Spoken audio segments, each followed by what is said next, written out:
Ini ang DigiCast Negros 10, ang top 10 nga mabalita sa Negros Island region ng amon idulong sa inyo. Kagyari ng top story subong adlaw, Oktubre 2.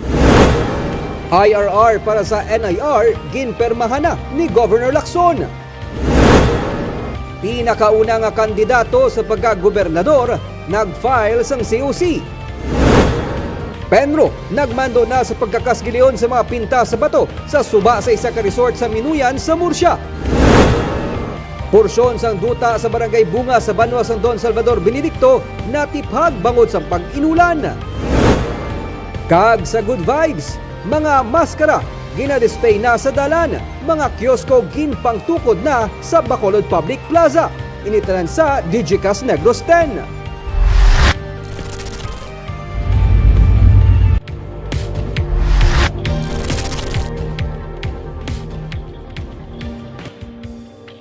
Sa number 10, bagyo nga Julian nagwa na sa Philippine Area of Responsibility pero magabalik paliwat sa sulod sang PAR.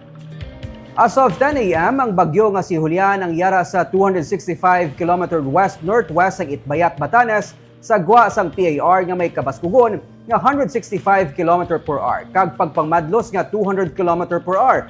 Pila ka mga probinsya sa Northern Luzon ang napaidalon pa sa tropical cyclone wind signal bisan pa ginapaabot nga malandfall ang bagyo sa Taiwan karon nga gabi ukon sa buwas. Sunod sa pag-asa, padayon nga magahuyang ang puwersa ni Julian kag posible mangin isa na lang liwat ini ka low pressure area sa weekend. Sa Biyernes ang gabi ukon Sabado sang aga ginapaabot nga magwa na si Julian sa PAR.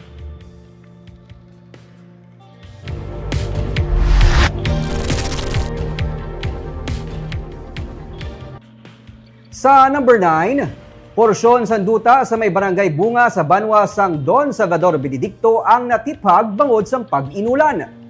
Sa video nga kuha ni Tats Española de Lantar nga ginpost sa official Facebook page sang Banwa sang Don Salvador Benedicto, makita nga may porsyon sanduta sa idalom sang karsada nga natiphag sa may Spur 16 sa Barangay Bunga. Mga alas 4 sang hapon kahapon, natiphag ang duta bangod sang sige-sige nga pag-ulan. Wala naman sang pamalay malapit sa area pero sa ibabaw sini, may dalan gani ginapahinay-hinay lang ang mga motorista nga nagalinabay diri. Delikado niyo kay wala dai ko ano, wala ni dai kabilya.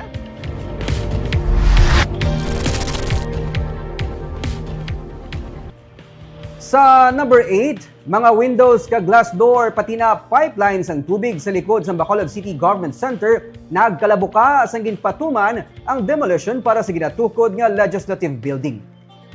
Hindi lang ang mga glass window ka glass door sa likod sa Bacolod City Government Center ang nabuka sang gin-demolish sang contractor sang ginatukod nga legislative building ang canopy sang BCGC. Sang nagliligad nga semana nawadaan man sang supply sang tubig ang pila ka mga opisina bangod na igo pating pipeline sang tubig.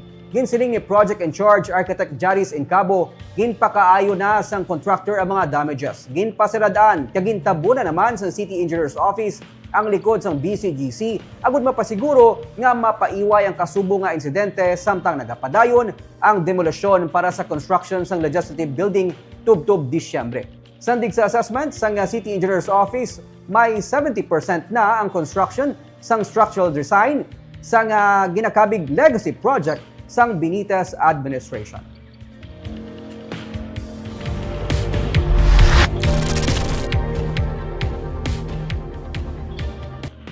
Sa number 7, Penro nagmando na sa pagkakasgilayon sa mga pinta sa bato sa suba sa isa ka resort sa Minuyan sa Banwa sang Murcia. Ginmanduanan ni Provincial Environment and Natural Resources Officer Joan Nathaniel Hirangaya ang caretakers ng isa ka resort sang pagkiskis sa mga bato na ginpintahan sa Russian Resort sa Asia River sa Purok Dayas, Barangay Minuyan sa Banwa sang Murcia. Suno kay Hirangaya, magluwas nga nahigkuan ang tubig sa suba, makabig man ang ini nga buluhaton nga isa ka sa isang vandalism. Ang Asia River ang main source sang tubig sa duha ka mga waterfall sa Mambukal Resort and Wildlife Sanctuary. Kag ang pagpinta sa mga bato makaapekto sa tubig kag marine life sa suba. Gani iya ginmando ang pagkiskis sa mga bato para makakasa ang pinta. Hindi man sila pahanugutan nga magamit sang kemikal sa pagkakasang pinta bangod mas dako ini nga halit. Ginsugura na sang caretaker ang pagkiskis sa mga bato pero ginbudlayan sila sa pagkakasang pinta kay latex nga pinta ang ilaging gamit diri.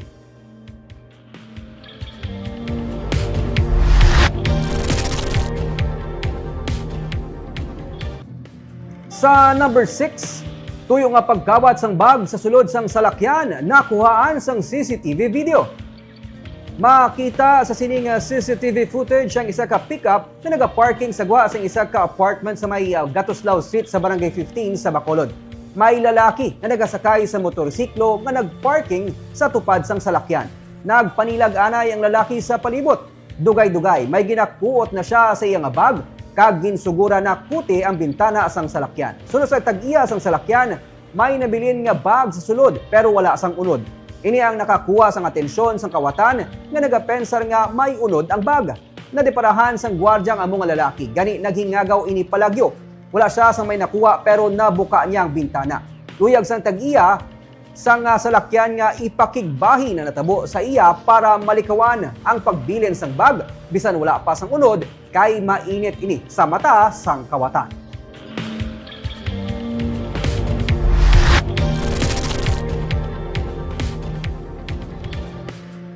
Sa number 5, Negros Power maga-install sang automatic circuit recloser agod mapahagan-hagan ang mga mapektuhan sang mga konsumidor kung may arasang brownout. Yari ang report. Kada may mag-trip off nga linya sang kuryente, kag bisan may yara sang scheduled maintenance operation, masami linibo nga mga konsumidor ang nagakapektuhan sang brownout. Gani nagbakal na sang 40 ka mga automatic circuit recloser o kon ACR ang Negros Power. Nga ginasugura na install sa mga feeders agud mapahagan-hagan ang kasubo nga mga problema kung may brownout. Suno kay Negros Electric and Power Corporation President Ruel Castro, paagi sa mga ACRs iga-sectionalize o kung sarang mapahat-pahat sa 3 ka mga linya ang supply sang kuryente nga gikan sa mga feeders pakadto sa mga household. There are 44 feeders and now we're already hitting about 8 or actually about 12 no? With those 9 so we're already around 25, 28%. So over the period since the 40 were already ordered as they come, then we will be installing them. So hopefully before, or I would say by the first quarter, we should be done with the installation. May 15 tanan ka mga feeders ang unahon nga takdan sa mga ACRs. Nalakip na diri ang mga yadtong ginakabigdaan na kag may mga linya nga masami naga-trip off. Sa bulig man sa iga-install nga mga ACR sa mga feeders, sarang matray sang Negros Power ang mga kaso sang kinawatay sang kuryente nga masami nagaresulta sa low voltages nga amo naman ang posible makaapekto sa mga appliances sa mga consumers. Wala ginlipod ni Castro nga sa karon may mga barangay kag pati na commercial establishment ang ilan na patod nga nagapangawat sang supply sang kuryente. We already identified some barangays that are actually on 60-70% pilferage. May mga napasukan na tayo ng mga barangays, meron na tayong mga tao na nabato na, meron na tayong mga personnel na hinarangan, mga nasigawan, but again, we are not deterred by that. Gindugang sang tagdumalahan sang Negros Power nga ang installation sa mga ACRs kabahin sa ginapatuman nga 5-year rehabilitation kag development project agud mas mapaayo ang pagserbisyo sang distribution utility sa mga konsumidor.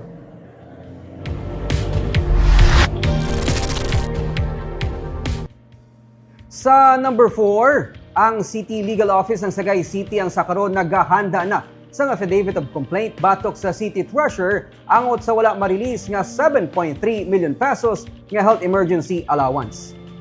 Sa pahayag ng pagwa ni Mayor Narwin Havelosa, ila nga iga-endorse ang affidavit of complaint batok sa City Treasurer nga si Jovi Pinongan sa BLGF o Bureau of Local Government Finance.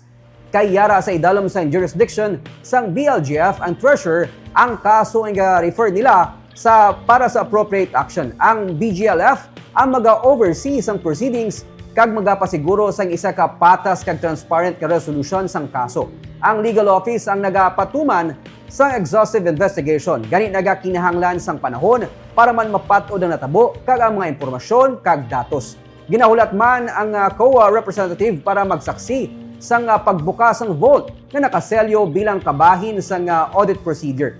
Dugang pa ni Javelosa na bato na nila ang report gikan sa Sangguniang Panlunsod Committee on Finance nga naga-highlight sa ilang commitment sa pag-monitor sa nagapadayon nga investigasyon. Angot diri nagahinyo si Javelosa nga likawan na ang pagpalapta sa misinformation. Nagahatag sang commitment ang syudad sang madasig nga resolution sa issue. Ginusisa ang treasurer sang syudad matapos nga ginreklamo sa mga doktor kag nurse bangod na paslawan ini sa pag-release sa nagabalor 7.3 million pesos nga heya.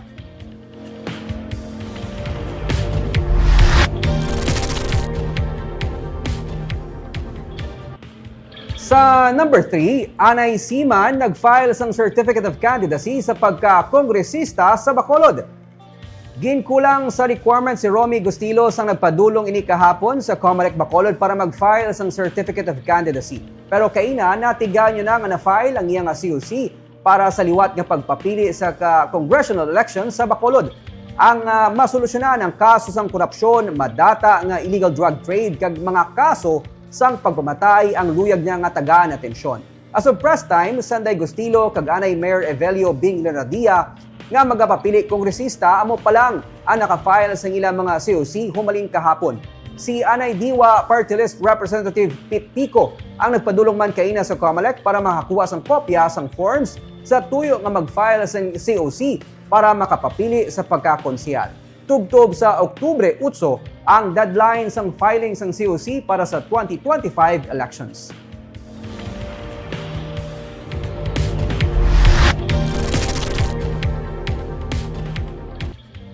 Sa number 2, isa ka mangunguma nga anay pulis ang pinakauna nga nag-file para sa gubernatorial post sa probinsya. Personal nga nag-file sa iyang COC sining hapon si Ferdinand Bongbong Diego alias Gorilla. Ini matapos nga wala ginbaton sang Comelec ang iyang COC kahapon. Nga gin-file sa iyang upod nga si Alicia Cusay Baviera. Wala man sila nagapaabot nga si Diego ang magadaog pero ang labing tuyo lang nila ang mga mahatagan sang atensyon ang ilang nga kausa.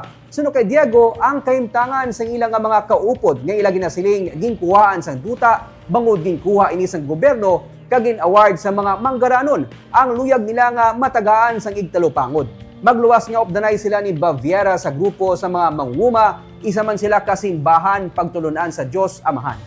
Isa man sa mga luyag niya nga mapatuman kung matagaan sang higayon, amo nga ilisan ang NIR kag Tigaylo mangin Philippine National Central Region kag dapat imbes nga Region 18 sa idalom sang Region 6B.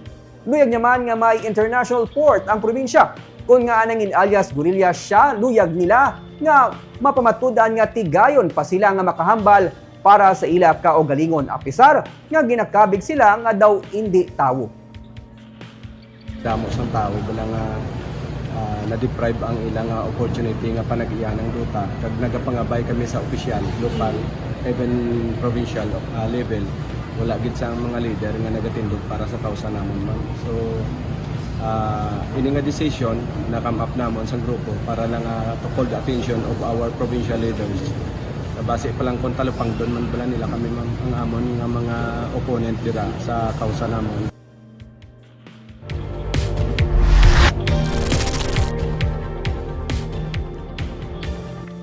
Kag sa nagapanguna nga balita sa Negros Island Region, naglagda na sang aga si Negros Occidental Governor Eugenio C. Lacson sang implementing rules and regulation para sa Negros Island Region Act sa provincial capital.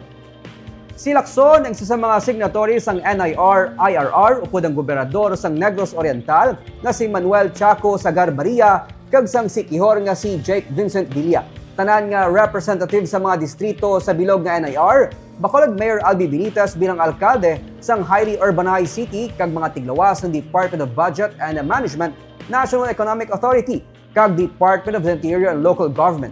Sa paglagda sang IRR suno kay Lacson masiling na nga operational na ang NIR. Suno kay Lacson isa siya sa mga ulihing nga nakapirma bangod halos tanan sa mga mabudlay ang schedule sang tanan. I saw in the list many already signed. I'm one of the last ones to affix my signature. So after 3 months po, bukuan na start ng transition plan sa mga agencies. Yes. In fact, on DILG, as I mentioned earlier, has already set up an office here, and that in a way is telling us that it's moving already. The many years of waiting is bearing fruit this time. Bali makamatagov before the year ends, must start na gini ang implementation sa NIR with the IRR. Basically, yes. No, amo ni man lang tong ginahulat na to, no, and now that it's there, we can expect NIR to be functional.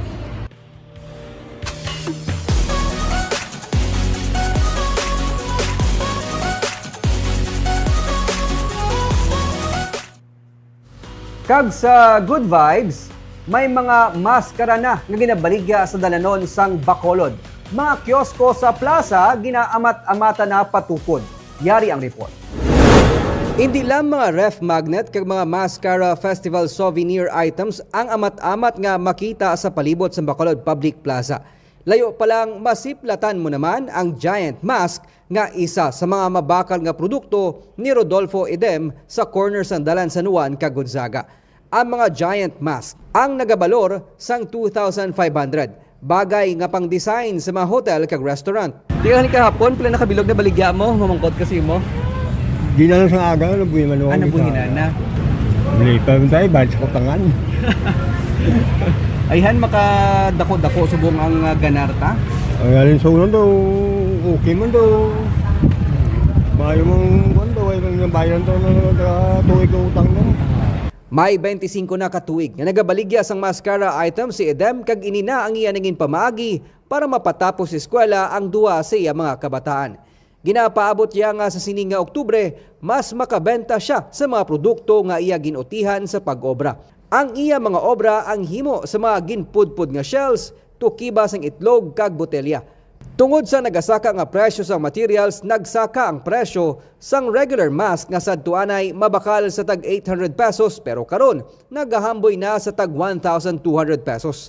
Ang mga souvenir items mabakal sa tag 180 pesos, tub-tub 250 pesos, depende sa disenyo kag kadakoon. Manumano lang. Manumano lang.